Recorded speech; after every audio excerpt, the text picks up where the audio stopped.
दोस्तों नमस्कार आदाब। मैं आपका दोस्त तकमील अहमद आपके अपने YouTube चैनल लक्ष्य लर्निंग 100 में आपका स्वागत है।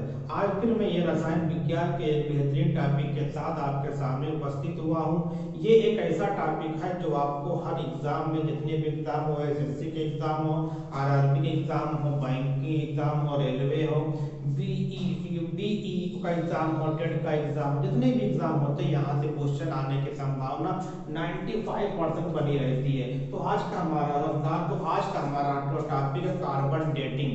कार्बन डेटिंग के बारे में बात करते हैं, मतलब करेंगे, या इसको रेडियोधर्मी डेटिंग के नाम से हम जानते हैं। तो हम टॉपिक को शुरू करने से पहले आपसे विनती करते हैं, जिन लोगों ने, जिन छात्रों ने अभी तक हमारे हमारे चैनल लक्ष्य लर्निंग 100 को सब्सक्राइब नहीं किया, सब्सक्राइब कर ले। जिन लोगों ने भी, और बेल आइकन को भी प्रेस कर दीजिए। तो अब हम टॉपिक को शुरू कर रहे हैं। आज का हमारा टॉपिक है कार्बन डेटिंग या रेडियोधर्मी। तो क्या था कि कार्बन डेटिंग में क्वेश्चन आता है कि पृथ्वी की आयु को जानने के लिए, कास्ट मतलब कोयले की आयु को जानने के लिए, अस्थि बोन की एज को जानने के लिए, पृथ्वी की आयु को जानने के लिए, जीवाश्मों का पता लगाने के लिए कौन से पीरियड के हैं, कौन से काल के हैं, उसमें किसका प्रयोग किया जाता है, उसमें कौन सी विधि का प्रयोग करते हैं, उसमें क्या करते हैं, कार्बन डेटिंग विधि का प्रयोग करते हैं या रेडियोधर्मी डेटिंग का प्रयोग करते हैं। अब क्वेश्चन ये आता है कि रेडियोधर्मी या कार्बन डेटिंग है, कार्बन डेटिंग विधि में, मेथड में कौन से तत्व का इस्तेमाल करते हैं। तो उसमें इस्तेमाल करते हैं कार्बन के 3 आइसोटोप होते हैं। एक आइसोटोप होता है कार्बन 12 का आइसोटोप होता है, एक कार्बन 13 का आइसोटोप होता है, एक कार्बन 14 का आइसोटोप होता है। जो कार्बन 14 का आइसोटोप होता है, कार्बन 14 के आइसोटोप को हम क्या करते हैं कि काफी रेडियोधर्मी और कार्बन डेटिंग में इस विधि में कार्बन 14 का इस्तेमाल करते हैं। बहुत सिंपल क्वेश्चन आता है, लेकिन जब आपको हमको नहीं मालूम होता तो कितना टफ लगता है। सिंपल मैं आपको बता रहा हूँ कि अगर आपने पूरी वीडियो को देख लिया तो आपको कहीं पर कुछ की लिखने की जरूरत भी नहीं पड़ेगी। तो यहाँ बात करने सबसे पहले यहाँ पे लिखा गया है कि क्या था कि वर्ष 1942, तो 1942 के बारे में हम लोग जानते हैं, क्योंकि हम लोग कंपटीशन के एग्जाम के बारे में बात करते हैं। तो 1942 हमारे लिए बहुत ही महत्वपूर्ण है, क्योंकि भारत छोड़ो आंदोलन, क्विट मूवमेंट के बारे में बात हुआ था।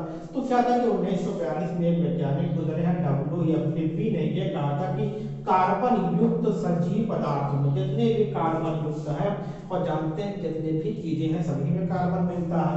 तो क्या होता है कि कार्बन युक्त सजीव पदार्थों में कार्बन 14, हमने क्या लिखा है, कार्बन परमाणु क्रमांक 6, परमाणु भार 14, रेडियो समस्थानिक की निश्चित मात्रा पाई जाती है। कहने का मतलब कि जितने भी पदार्थ होते हैं उसमें कार्बन 14 की निश्चित मात्रा पाई जाती है।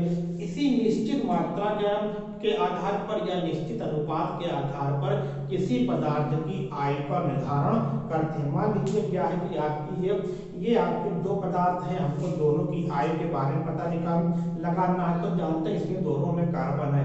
तो अगर हम क्या करें कि इसमें क्या करें, कार्बन डेटिंग या रेडियोधर्मी डेटिंग का प्रयोग, विधि का प्रयोग करते हैं। तो इसमें कौन सी विधि लगा, कौन सा तत्व लगाएंगे, कार्बन 14 के तत्व को लगाएंगे। तो इस विधि से हमको ये मालूम होगा कि ये पेन कितने वर्षों की है, ये पेन कितने वर्षों की है, ये दोनों में की कौन पहले बनी है, कौन बाद में बनी है, सभी को हम लोग क्या कर सकते हैं, उसकी आयु का, उसके पीरियड का बारे में हम पता कर सकते हैं। इसी को क्या कहते हैं, इसी को हम लोग कहते हैं कि कार्बन डेटिंग कहते हैं या रेडियोधर्मी डेटिंग कहते हैं। अब बात करते हैं कि कार्बन के समस्थानिक किसको कहते हैं। कार्बन के समस्थानिक या आइसोटोप, कार्बन के समस्थानिक, समस्थानिक, कार्बन के समस्थानिक कितने होते हैं, 3 समस्थानिक होते हैं। ये आपका कार्बन, ये परमाणु क्रमांक के तीनों में समान होते हैं। एक में 12 होता है भार, एक में 13 होता है, एक में 14 होता है। इसी वाले तत्व को, ये मतलब कि इसी समस्थानिक को, कार्बन 14 वाले समस्थानिक को रेडियोधर्मी डेटिंग में प्रयोग किया जाता है। अब बात करती है कि इन्होंने ये क्या कहा था, इन्होंने ये कहा था कि वर्ष 1942 में WFP ने ये कहा था जितने भी कार्बन युक्त कि कार्बन युक्त सभी पदार्थ होते हैं उसमें क्या होता है कि कार्बन 14 की एक निश्चित मात्रा होती है। तो उन्होंने कहा था कि ये कैसे बनते हैं, तो मान लीजिए कि ये आपका कि कार्बन युक्त सभी पदार्थ है, इसमें आपका कार्बन 14 कैसे बनता है। उन्होंने ये कहा था कि जितनी कॉस्मिक किरणें मतलब कि अंतरिक्ष से मतलब स्पेस से अंतरिक्ष से आने वाली किरणों में क्या होता है, न्यूट्रिनो होता है।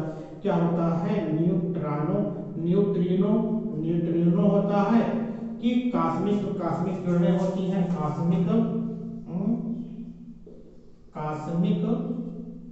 किरणें,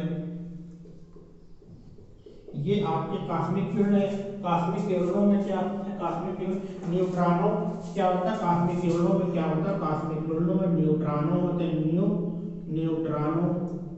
न्यूट्रॉनो है। जो ये न्यूट्रॉनो होते हैं, ये न्यूट्रॉन वायुमंडल के क्या होता है, वायुमंडल के नाइट्रोजन से रिएक्शन करता है, किससे, नाइट्रोजन से क्रिया करते हैं और क्या बना लेते हैं। ये मतलब क्या होता है, कॉस्मिक किरणों में कॉस्मिक किरणें होती है, इसमें क्या होता है, उसके न्यूट्रॉनों से न्यूट्रॉन जो होते हैं वो वायुमंडल के नाइट्रोजन से रिएक्शन करते हैं और क्या बना लेते हैं, कार्बन के समस्थानिक 14 ये बना लेते हैं। अगर क्वेश्चन ये आता है कि आपका कि जो कार्बन के 14 तीसरा समस्थानिक है ये कैसे बनते हैं, तो कॉस्मिक किरणों में जो न्यूट्रॉनो होते हैं ये वायुमंडल के नाइट्रोजन से रिएक्शन करते हैं और क्या बना लेते हैं, कार्बन के समस्थानिक 14 का निर्माण कर लेते हैं। जब ये क्या होता है कि किरणें मिलेंगी और वायुमंडल नाइट्रोजन आपस में रिएक्शन करते रहते हैं, तो क्या होता है कि पदार्थों में कार्बन 14 की मात्रा लगातार बढ़ती रहती है, मतलब कि एक निश्चित मात्रा में बढ़ती रहती है। तो जो पदार्थ पृथ्वी पर जितना ज्यादा रहेगा उसमें क्या होगा, उसमें कार्बन 14 की मात्रा उतनी ही ज्यादा रहेगी। उसी के आधार पर क्या कर लेते हैं कि इसमें जितनी मान इसमें ज्यादा मात्रा, तो कह देंगे इसकी इसके मतलब कि ब्लू वाले की में कार्बन 14 की मात्रा अनुपात ज्यादा है और इसमें कार्बन 14 की अनुपात कम है, तो कह देंगे इसकी इसके मुकाबले इसके सापेक्ष इसकी ज्यादा है, इसकी कम है। इसी को क्या कहते हैं, इसी को हम लोग कहते हैं रेडियोधर्मी डेटिंग कहते हैं या कार्बन डेटिंग के नाम से जानते हैं। तो इसका प्रयोग हम लोग कहाँ करते हैं, किसके लिए, किसकी आयु को जानने के लिए, को जानने के लिए। तो आय को जानने के लिए किसकी आय जानने के लिए, तो हम लोग किसकी, चट्टानों की आय को जानने के लिए, चट्टानों की आयु को जानने के लिए ये करते हैं। फिर नंबर 2 कास्ट माने कोयले की आय को जानने के लिए। नंबर 3 अस्थि जो हड्डियां होती हैं इनकी आय को जानने के लिए। फिर क्या होता है, नंबर 4 ले सकते हैं जीवाश्म की आय, जिसको हम लोग क्या कहते हैं, जीवाश्म की इंग्लिश क्या होती है, फासिल माने क्या होता है, जो फासिल। अब जीवाश्म किसे कहते हैं इसके बारे में देख लीजिए। जीवाश्म उसको कहा जाता है कि जब मतलब कि जब पेड़ पौधे होते हैं या जीव जंतु होते हैं पृथ्वी पे क्या होते हैं, गिर जाते हैं, फिर कई हजारों वर्षों के बाद जब दोबारा उसकी मतलब कि खुदाई के किसी के बहाने किसी के तरीके वो दोबारा हम उसके प्राप्त करते हैं, तो उसको क्या कहते हैं, उसको जीवाश्म कहते हैं, फासिल कहते हैं। अब जैसे पुरातात्विक चीजें हमको मिलती हैं, तो पुरातात्विक चीजें कहते हैं ये प्राचीन काल की चीजें हैं। तो प्राचीन काल की कौन से काल की है ये, वो आपका मेसोजोइक की है, कौन सी काल की है, तो उनको जानने के लिए किसका इस्तेमाल करते हैं, रेडियोधर्मी डेटिंग का इस्तेमाल करते हैं। अगर क्वेश्चन आता है चट्टानों की आय को जानने के लिए कि कार्बन डेटिंग का प्रयोग करते हैं, कास्ट की आय को जानने के लिए किसका प्रयोग करते हैं, कार्बन डेटिंग या रेडियोधर्मी का प्रयोग करते हैं। अस्थि हड्डियों की आय जानने के लिए किसका प्रयोग करते हैं, रेडियोधर्मी का प्रयोग करते हैं। जीवाश्म की आय को जानने के लिए किसका प्रयोग करते हैं, रेडियोधर्मी या कार्बन डेटिंग का प्रयोग करते हैं। तो और ये ये अगला है कि रेडियोधर्मी डेटिंग को बनाने में के लिए कार्बन के कौन से आइसोटोप, कौन से समस्थानिक का प्रयोग करते हैं? तो कार्बन 14 का प्रयोग करते हैं। समस्थानिक किसे कहते हैं? जब किसी तत्व के परमाणु क्रमांक समान होते हैं परंतु उसके परमाणु भार भिन्न भिन्न होते हैं तो वे एक दूसरे के समस्थानिक कहते हैं। इनकी क्या होती है? आवर्त सारणी में इनका स्थान एक ही होता है क्योंकि क्रमांक के द्वारा ही मेंडलीव की आधुनिक आवर्त सारणी को बनाया गया है। तो ये क्या था, इसका आप स्क्रीनशॉट ले लीजिए, फिर आगे बात करते हैं।